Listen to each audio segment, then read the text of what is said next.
आपको लगेगा 20 million von का फाइन या फिर 2 साल का प्रिजन।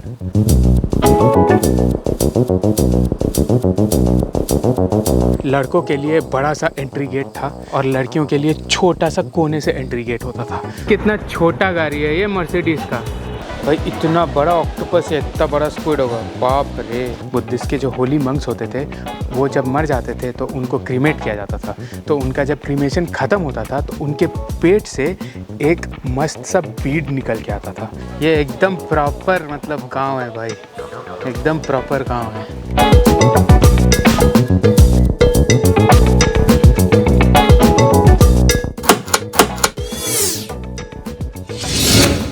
2 दिन रहने के बाद आज तीसरा दिन है और यहाँ पे आज धूप चमक रहा है। लेकिन आज हम लोग बुसान के बाहर जा रहे हैं। आज हम लोग जा रहे हैं एक शहर जिसका नाम है ग्योंगजी।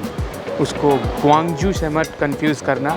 आपका यहाँ से अराउंड 80 to 90 किलोमीटर्स दूर है and it's UNESCO world heritage site and it used to be an old capital of Korea. तो वहाँ पे एक बहुत सुंदर सा टेम्पल है, वो देखेंगे।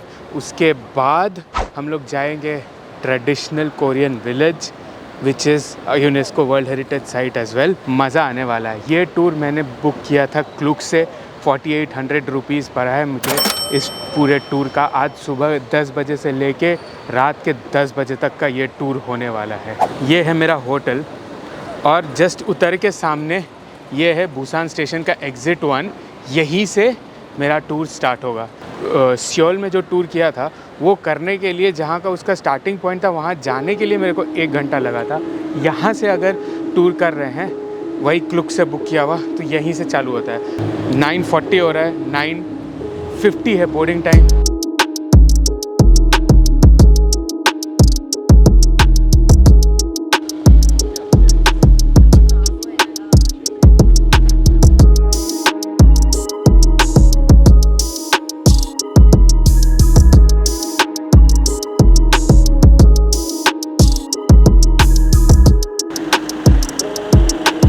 20 मिनट दूर है यहाँ से हमारा पहला spot which is the Bulguksa temple in Gyeongju. भाई ये ट्रिप तो मस्त हो गया। क्यों बताएं? क्योंकि सबसे पहले तो ये व्यू देखो, क्या ज़बरदस्त व्यू पे रुके। लेकिन इसलिए नहीं क्योंकि भाई हमें मिल गया ये गाड़ी। इट्स लाइक ऑलमोस्ट मतलब एक प्राइवेट चार्टर टूर टाइप का हो गया, समझ लो। ठीक है, एक प्राइवेट टूर 25,000 का होता है, मेरा 4,500 में एकदम प्राइवेट टाइप का हो गया। मतलब मैं और जो हमारा गाइड है वही ड्राइव भी कर रहा है, उसी से बात करते हुए भी चल रहे हैं।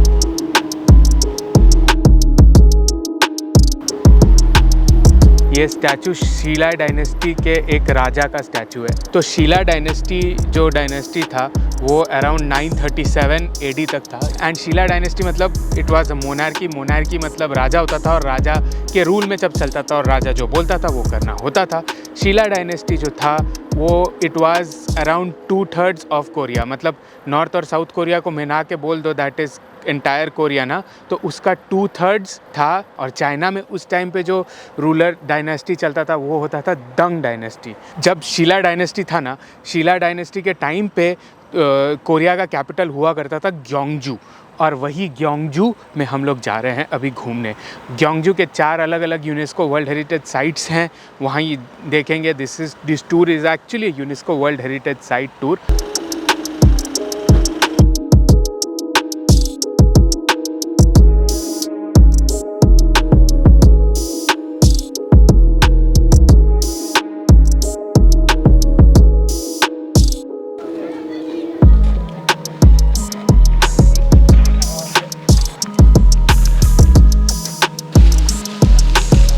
ओके दोस्तों, तो हम लोग पहुंच चुके हैं ग्योंगजू और हम हैं बलगुक्सा टेम्पल के अंदर। अभी यहाँ पे काफ़ी लोग थे, अब खाली हो गया है।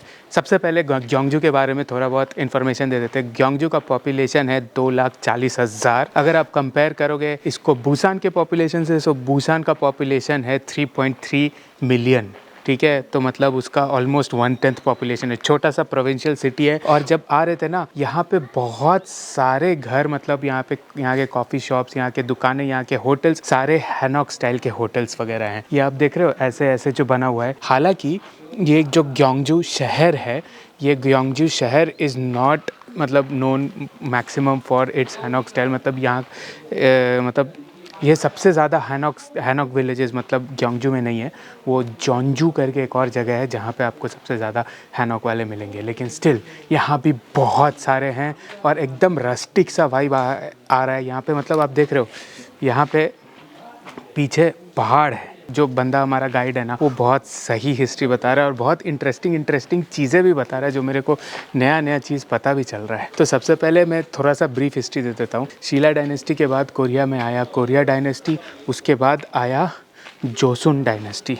जोसुन डायनेस्टी को जापान ने इन्वेड किया और कॉलोनाइज़ किया और उसके बाद फाइनली आपका जापान से फ्रीडम मिला और ये कोरिया बना। जापानीज़ ने जब कॉलोनाइज़ किया था, जोसुन डायनेस्टी को जब कॉलोनाइज़ किया था, अटैक किया था, वॉर हुआ था, उस टाइम पे बहुत सारे हेरिटेज आर्किटेक्चर को बर्न डाउन कर दिया था और जितने सारे वुडन आर्किटेक्चर थे सब बर्न डाउन हो चुके थे। ये भी बुलगुक्सा टेम्पल जो है, इसके भी जो आप ये सारे जो आर्किटेक्चर देख रहे हो ना वुडन वाले बने हुए, ये भी सारे बर्न डाउन होके मतलब तहस नहस हो चुके थे और तो इसको कोरिया गवर्नमेंट ने वापस से रेनोवेट किया है। नहीं तो ये जो टेंपल है ये बना था 761 एडी में। ये बेसिकली टेंपल का एंट्री पॉइंट है यहाँ पे। आई डोंट थिंक कि कुछ एंट्री चार्जेस थे टेंपल के, लेकिन पार्किंग चार्जेस ज़रूर थे। आई सॉ 1000 या 2000 वॉन लिखा हुआ था, तो उसी के अराउंड कुछ पार्किंग चार्जेस होंगे। यहाँ पे लोगों ने लिख रखा है कि मेरा प्रमोशन हो जाए, मेरा रिक्रूटमेंट हो जाए, मेरा वेल्थ आ जाए, यही सब चीज़ें यहाँ पे, मतलब मेरा हेल्थ अच्छा हो, गुड हेल्थ के साथ मेरा जीवन कट जाए, तो यही सब इसमें लिखा हुआ है। ये जो गोल्डन पिग है ये काफ़ी शुभ माना जाता है, तो इसके अंदर इसके ऊपर अगर आप ऐसे रब करोगे अपना हाथ तो मतलब it would be a good luck for you.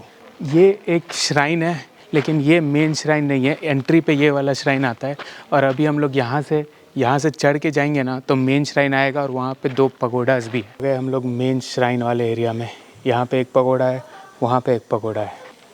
ये भी रेनोवेटेड है, लेकिन ये जो दोनों पगोडा दिख रहा है, एक ये पगोडा है और एक वो जो दूसरा पगोडा है, इसके अंदर एक मैन्युस्क्रिप्ट रहता था, तो चोर लोगों ने आके वो चोरी करने की कोशिश की, तो उस टाइम पे तोड़ दिया था इसको, तो फिर इसको सीमेंट वेमेंट लगा के वापस से थोड़ा बहुत बनाया गया है। लेकिन जो ये वाला पगोडा है, ये वाला पगोडा के अंदर से कुछ भी चोरी हुआ नहीं था, तो ये वाला पूरा अच्छे से मेंटेन्ड है और ये 1300 साल पुराना स्ट्रक्चर है, अभी तक मेंटेन्ड है। खैर अपने यहाँ भी तो रहता ही है सारे एंशिएंट लेकिन जब आपको सामने में कोई हिस्ट्री बताता है ना, तो वो सुन के ना, जब आप सामने एक्सपीरियंस कर रहे होते हो तो अलग सा फीलिंग आता है ज़रूर। इस स्ट्रक्चर के अंदर ना बुद्धिस्ट मंक्स के बीड्स प्रिजर्व करके रखे हुए हैं। तो मैं बताता हूँ बुद्धिस्ट मंक्स के बीड्स क्या होते हैं। बुद्धिस्ट के जो होली मंक्स होते थे, वो जब मर जाते थे तो उनको क्रीमेट किया जाता था, तो उनका जब क्रीमेशन ख़त्म होता था तो उनके पेट से एक मस्त सा बीड निकल के आता था। तो ये सब बुद्धिस्ट के साथ नहीं होता था। जो एकदम ही होली मंक्स होते थे ना, वो लोग अपने लाइफ टाइम में वो बीड अंदर ही जनरेट किए हुए रहते थे, तो मरने के बाद वो बीड सिर्फ बचता था आफ्टर क्रीमेशन। भाई गज़ब भी नहीं है। और वही सारे बीड्स यहाँ पे प्रिजर्व करके रखा हुआ है। सिर्फ यही नहीं, जो अभी जो पगोडा दिखाया उसके अंदर भी है और श्राइन्स में भी वही बीड्स प्रिजर्व करके रखे हुए हैं मैं तो सुन के बहुत चक्का रह गया। फिर ये भी एक श्राइन है, इसके अंदर भी वही बीड्स प्रिजर्व किए हुए हैं। इस श्राइन का मस्त किस्सा है। ये श्राइन पहले इस टेंपल में इस्टेब्लिश किया गया था, फिर जब जापानीज़ ने इन्वेड किया जोसुन डायनेस्टी को, तो ये चोरी करके ले गए। फिर ये कोरियंस वापस जाके ले आए वहाँ से, वापस उठा के और फिर वापस यहीं पे लाके स्थित कर दिया। मैं सोच रहा था कि वो तो ले तो गए, लेकिन ये वापस जाके लाए कैसे, ये बड़ा इंट्रीगिंग फैक्टर था। यही रहा भाई बुलगुक्सा टेंपल के बारे में। अब हम लोग चलेंगे लंच करने। बेसिकली ये टूर बहुत अच्छा है क्योंकि बंदे ने तो बहुत अच्छे से एक्सप्लेन किया, फिर हमें आधे घंटे का फ्री टाइम भी दे दिया कि आप घूम घाम के ये सब देखो, फ़ोटो वोटो खिंचाना है, खुद से करना है, जो भी करना है आप कर लो।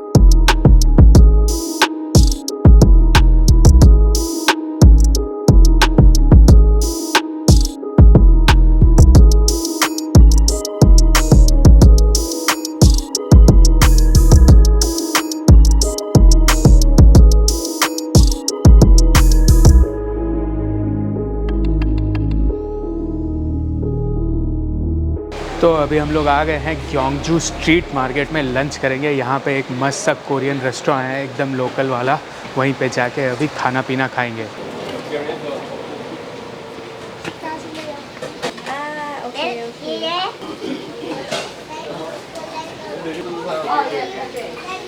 ये है रेड राइस, ये है रेडिश सूप, और ये है बुफे में पता नहीं क्या क्या सब ले लिया है, लेकिन इसमें से कोई भी बीफ नहीं है, इतना पता है मुझे। ये देखो, जितना मैं समझ सकता हूँ मैं बता देता हूँ। ये है आलू, ये है क्रैब, ये है अंडा, ये है सलामी, आई थिंक चिकन और पोर्क में भी। ये सबसे अजीब है भाई, मैंने लिया देखते, लहसुन, पूरा बनाया हुआ लहसुन। गजब। ये है वेज, ये है पोर्क सॉसेज, ये कोई चटनी और सब्जी, ये भी कुछ सब्जी, ये कुछ चिकन या अंडा का मिक्स लग रहा है, और ये है मशरूम।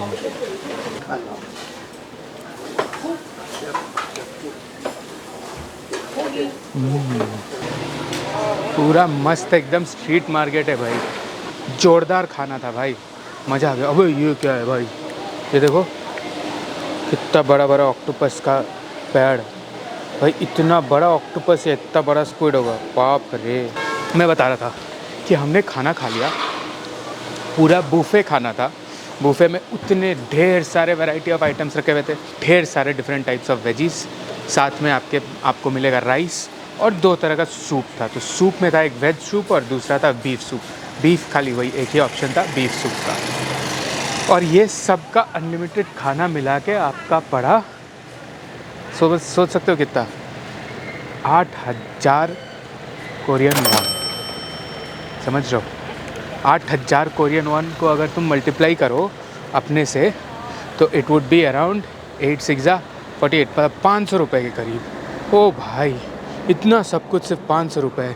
ये तो यही खोज के ला के दिखा सकता है। ये है ग्योंगजू स्ट्रीट मार्केट, उसी के अंदर ये ढेर सारे आपको ऐसे रेस्टोरेंट मिलेंगे जो मतलब अनलिमिटेड खाना बुफे देते हैं। भाई पेट भर गया। सबसे अजीब चीज़ तो मेरे को लगा, उसमें सबसे अजीब मेरे को लगा ना वो क्या बोलते हैं यार, लहसुन। खाने का फ्लेवर बहुत अच्छा था। यहाँ पे मतलब ये लोग मतलब स्पाइसी बनाते हैं, मतलब मसाले वसाले के साथ खाना बनाते हैं, ब्लैंड नहीं रहता है, तो इसीलिए खा के मज़ा आता है भाई कोरियन खाना।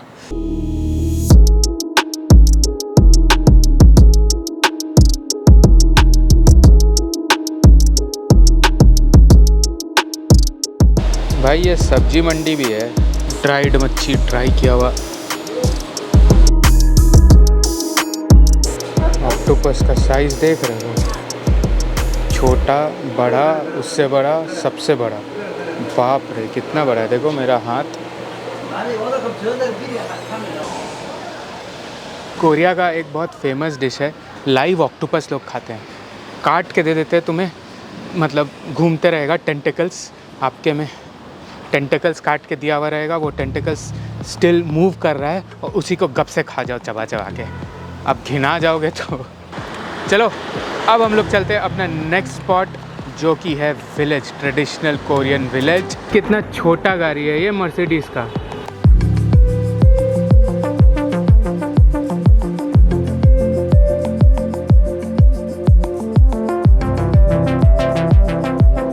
तो दोस्तों हम लोग अपने second spot of the day पे आ गए हैं, which is the Yangdong village.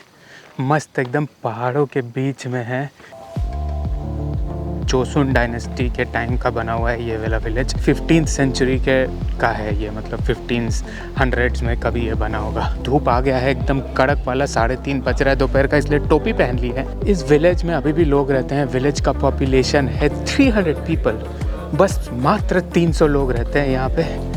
और जो ये विलेज के फाउंडर्स थे पुराने, उनके डिसेंडेंट्स भी अभी यहाँ रहते हैं। काफ़ी बड़ा, काफ़ी ह्यूज विलेज है। सारे एरियाज़ तो नहीं कवर करेंगे, तो इसके 2 एरियाज़ देखेंगे। एंड ये एक यूनेस्को वर्ल्ड हेरिटेज साइट भी है।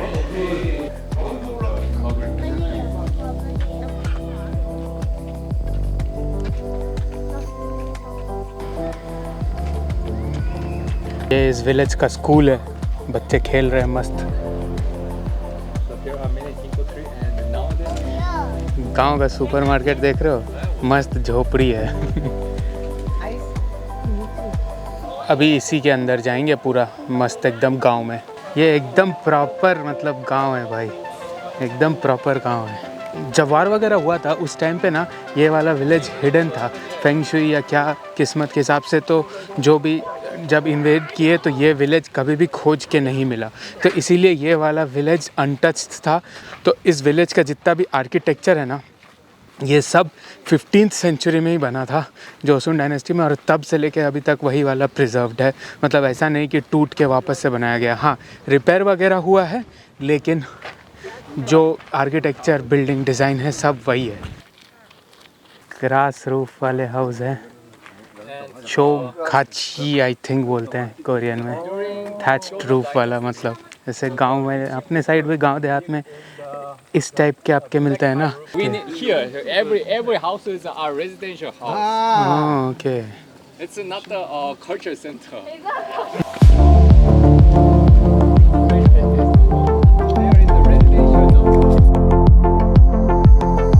ये है गिंको फ्रूट, ये खा सकते हैं लेकिन इसको प्रोसेस करके खाना होता है। अभी इसको ऐसे ही खा लोगे ना तो इसके अंदर जहर है।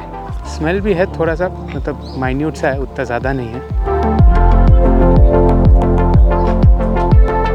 घर वन ऑफ द जिसने ये विलेज फाउंड किया था, उसी के एक फैमिली, सॉन नाम का बंदा था, उसने फाउंड किया था। उसी के डिसेंडेंट्स इस घर में रहते हैं।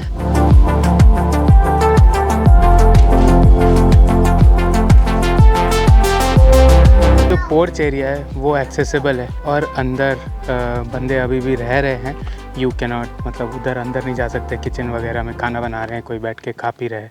एक बंदा बाहर आके बोला भी कि बस अंदर क्यों झाँक रहा है भाई, अंदर मत झाँको, ये मेरा प्राइवेट स्पॉट है। चेन्नई वालों का जो जैसा ट्रेडिशनल घर नहीं होता था, एक अंदर से चबूतरा टाइप बना हुआ है और साइड साइड में घर जाके घर घुस सकते हो अंदर, उसी टाइप का था। मतलब चबूतरा वाला एरिया था और फिर अंदर घर था। ये उसी घर का बैक साइड एरिया, सॉन परिवार जो देखा था ना, उसका श्राइन है। यहाँ पे वो लोग अपने एंसेस्टर्स का पूजा करते हैं। और अभी इनका एक सप्ताह बाद फेस्टिवल आने वाला है, चुसॉक, जिसमें which is basically Korean Thanksgiving. तो उस टाइम पे भी यहाँ पे चढ़ावा चढ़ाएंगे और खाना वाना बनाएंगे और पूरा यहाँ पे माहौल जमेगा। मतलब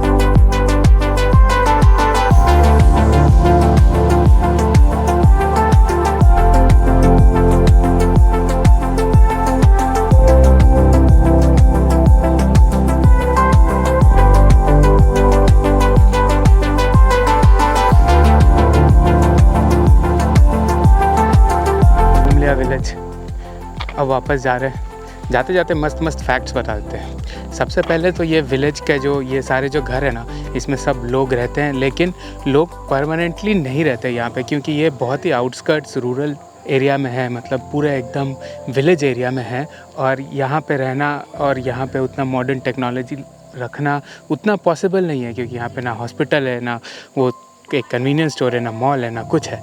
तो यहाँ के लोग मोस्टली सबका घर अपार्टमेंट शहर में ऑलरेडी है। यहाँ गोंगजंगजू में होगा, या फिर किसी का सियोल में होगा, किसी का बुसान में होगा। तो ये इनका सेकेंडरी हाउस है। यहाँ पे आके ये लोग मस्त अभी रिलैक्सेशन के लिए आते हैं। ये देखो, ये जो थैच्ड हाउसेस देख रहे हैं ना, ये उस टाइम पे गरीब लोगों का हाउस होता था, लेकिन अभी ज़रूरी नहीं है कि ये वाला जो जिसका है वो गरीब का ही है। बेसिकली इसके एंसेस्टर्स होंगे गरीब, उनसे ही, और ये सारे घर मतलब वही एंसेस्टर्स से होते होते आया है। ऐसा नहीं कि यहाँ पे आप कोई भी घर खरीद सकता है, ठीक है, ख़रीदना इज़ नॉट अलाउड है। मतलब जो शुरू में आते थे ना, उन्हीं से एंसेस्ट्री से जिसको डिसेंडेंट्स को घर मिल रखा है, वही लोग का घर यहाँ पे मिला हुआ है। जो लोग यहाँ पे रहते हैं ना, भले ही इस घर पे रहते हो या बड़े घर पे रहते हो, सबके पास एक से एक गाड़ी है। उनका गाड़ी देख के आपको समझ में आएगा कि भाई बंदे तो अब गरीब नहीं है कोई भी जो भी यहाँ पे रहता है। क्योंकि एक रीज़न ये है कि ये एक टूरिस्ट लोकेशन भी है। जो एंट्री फ़ीस रहता है ना, एंट्री फ़ीस ये गाँव वालों में बँटता है, तो उस हिसाब से इनके पास काफ़ी पैसा आता होगा। ये यूनेस्को वर्ल्ड हेरिटेज साइट बन चुका है, तो मतलब ऐसे ही काफ़ी पैसे आते होंगे। तो भाई लोगों के पास BMW है, लोगों के पास जेनेसिस है, मतलब 100,000 USD वाली गाड़ियाँ हैं इनके पास। तो आप समझ लो ये जो विलेज बना था 15th सेंचुरी में बना था। और उस टाइम पे ना मतलब पुराना ज़माना होता था, तो जैसे हमारे साइड भी कास्ट सिस्टम वगैरह था ना, तो यहाँ भी वैसा था। तो ये जो अभी हमने दिखाया ना आपको थैच्ड हाउसेस, तो थैच्ड हाउसेस बेसिकली जो गरीब लोग होते थे उनको रहने के लिए होता था। बेसिकली उस टाइम पे जो सर्वेंट्स होते थे वो लोग रहते थे। और ये जो हैनॉक जो हाउसेस होते हैं ना, वो देखो वो जो थैच्ड वाले हाउसेस है वो गरीब लोगों का रहने का होता था। और ये जो हैनॉक स्टाइल वाले जो हाउसेस है यहाँ पे अमीर लोग रहते थे। कि जो अमीर लोग होते थे जोसुन डायनेस्टी में, वो लोग कुछ काम नहीं करते थे। जो गरीब लोग होते थे ना, सर्वेंट्स, वही लोग सारा काम करते थे। तो अमीर लोगों को कुछ भी करवाना होता है, मान लो अगर खेती करवानी है या फिर फसल कटवानी है या फिर पानी डलवाना है, कुछ भी रहना है, तो उसके लिए वो हमेशा सर्वेंट्स को बुलाते थे इस घर से। दूसरा चीज़, जोसुन डायनेस्टी में सेक्सिज़म भी बहुत ज़्यादा था। तो मतलब लड़कों के लिए बड़ा सा एंट्री गेट था और लड़कियों के लिए छोटा सा कोने से एंट्री गेट होता था। लड़कियों को हमेशा फुली कवर्ड रहना है, हाथ पूरा एकदम काला काला कपड़ा पहन के हाथ तक कवर्ड रहेगा, चेहरा कवर्ड रहेगा। तो इस टाइम पे ये होता था लड़कियों के साथ। उस टाइम पे पेपर करेंसी नहीं हुआ करता था, तो लोगों का ट्रेडिंग होता था। राइस, गाय, बफेलो, फ्रूट्स, सब्जी, यही सब उस टाइम का करेंसी हुआ करता था। तो ये जो अमीर लोग काम करवाते थे ना गरीबों से, काम करवाने के बाद उनको एज अ करेंसी राइस देते थे और उसी में ट्रेडिंग चलता था। इस टूर में और 2 जगह स्पेशल कवर्ड है ग्योंगजू में। तो let's go to our third spot now.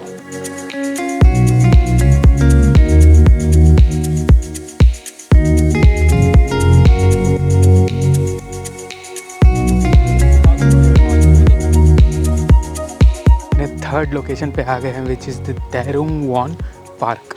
यहाँ पे 23 टूम्स हैं, टूम्स ऑफ बेसिकली एम्परर्स और राजा रानियाँ, जो मतलब यहाँ के सारे डायनेस्टीज़ के थे। Most popular spot for people. Yeah, so this is the tomb. एक टूम्ब है, वो भी एक टूम्ब है। ये टूम्ब है किंग मिचेल, जो शीला डायनेस्टी का 13th किंग था, उसका पता है। बाकी सारे टूम्ब में कौन बेरिड है वो नहीं पता। और इस टूम्ब पे अगर गलती से भी ये पहाड़ सुंदर दिख रहा है और अगर आप चढ़ लिए तो आपको लगेगा 20 मिलियन वॉन का फ़ाइन या फिर 2 साल का प्रिजन। अगर आप 20 मिलियन वॉन नहीं दे सकते हो तो 2 साल का जेल करो। तो भाई संभल के है, ये बहुत ही सेंसिटिव मैटर है, इस पे चढ़ना नहीं है। मतलब ये जो ट्रैक बना हुआ है ना, यहीं तक चल सकते हो, वो घास वास वाले में चढ़ना नहीं है। स्प्रिंग के टाइम पे अंदर के जो जितने सारे पेड़ दिख रहे हैं ना, वो सारे चेरी ब्लॉसम्स पेड़ है। मतलब ये वाला ये सारा चेरी ब्लॉसम का पेड़ है। तो स्प्रिंग के टाइम पे पूरा एकदम पिंक हो जाता है। तो ये जगह चेरी ब्लॉसम एंजॉय करने वाला भी जगह है।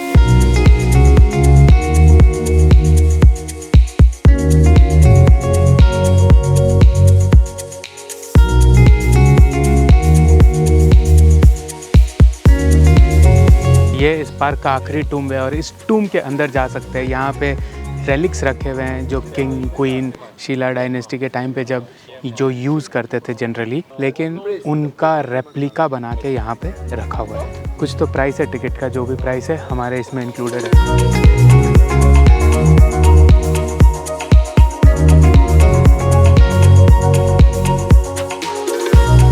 इस वाले टूम्ब में कौन किंग को गाड़ा गया है वो इनको पता नहीं है। मान रहे हैं कि यहाँ पे कोई एक राजा गाड़ा गया होगा, तो उसी के हिसाब से ये वाला में रेलिक बनाया गया है।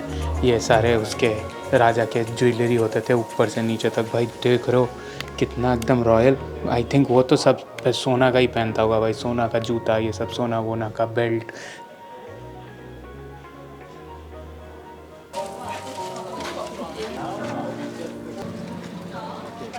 कोई तो स्ट्रीट का नाम बोला भाई, मैं प्रोनाउंस नहीं कर पा रहा हूँ, लेकिन ये यहाँ का मस्त स्ट्रीट फूड वाला स्ट्रीट है। इस स्ट्रीट का स्पेशलिटी ये है कि ये सारे जो बिल्डिंग्स हैं ना इस स्ट्रीट में, मस्त हैनॉक टाइप के बनाए हुए बिल्डिंग्स हैं और इसमें बहुत सारे खाने पीने के कैफ़ेज़ हैं, ये देख रहे हो, और सब कुछ बना हुआ है। भाई माहौल पूरा इस स्ट्रीट का सेट है। सब हैनॉक स्टाइल के हाउसेस बने हुए हैं, तो मस्त एलीट और मस्त सुंदर दिखता है ये वाला स्ट्रीट।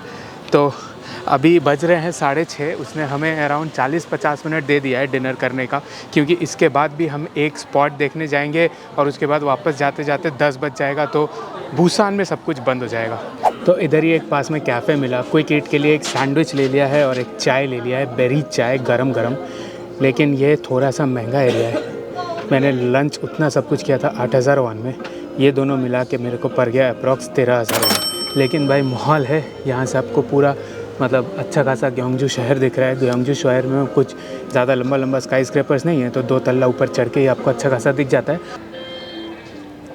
वाह मस्त चाय है, फ्लेवर बहुत सही है, महंगा है, मतलब इतना का तो चाय कभी 6,000 का है चाय, लेकिन टेस्ट अच्छा है।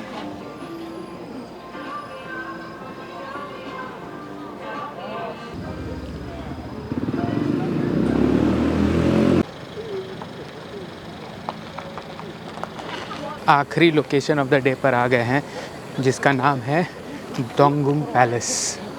तो ये वही शीला डायनेस्टी का पैलेस होता था, लेकिन यहाँ पे राजा महाराजा रहते नहीं थे।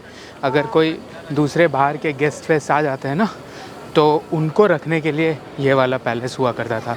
ये अभी बोल रहे हैं जो राजा महाराजा जो इस टाइम का, मतलब ग्योंगजू मतलब शीला डायनेस्टी का जो राजा था, उसका पैलेस अभी तक ये लोग खोज के नहीं निकाल पाए हैं। लेकिन गेस्ट हाउस वाला जो पैलेस है वो खोज के निकाले हैं, और वो यही वाला है, और वो यहीं जा रहे हैं। और क्या रात में ही जाने वाला है शायद, ये तो अभी रात हो गया, मतलब एकदम सब चमक धमक है, 7:30 बज रहे हैं और हम लोग निकलते हैं। मस्त है यार, इसके बाहर पूरा मस्त बढ़िया स्ट्रीट फूड वाला स्टॉल लगा हुआ है, इधर ही आ जाते तो बढ़िया खा लेते। वो तो पॉश वाला एरिया था, ये लग रहा है अपने टाइप का एकदम चटर पटर वाला खाने पीने वाला एरिया।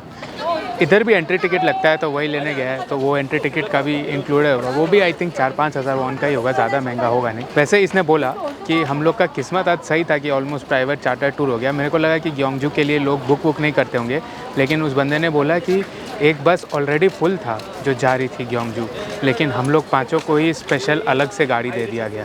मतलब क्या किस्मत है।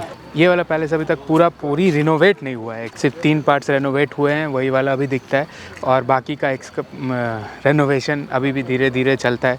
ये वाले चीज़ का रिफ्लेक्शन आता है पॉन्ड में, तो नाइट पे बहुत सही फ़ोटोज़ आते हैं इधर, तो इसीलिए ये वाला जगह रात के लिए बहुत सही है, और ये रात के 9 बजे तक खुला रहता है।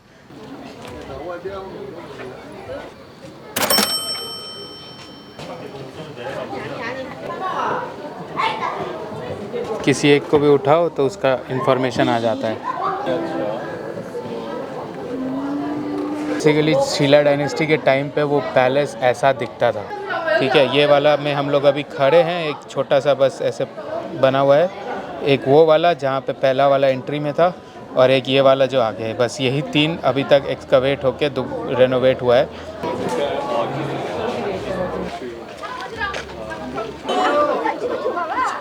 ग्योंगजू टूर्स का यहीं पे ख़त्म करते हैं। अगर आप लोग को ये वीडियो पसंद आया है तो लाइक कर दो, शेयर कर दो और सब्सक्राइब कर दो मेरे चैनल को।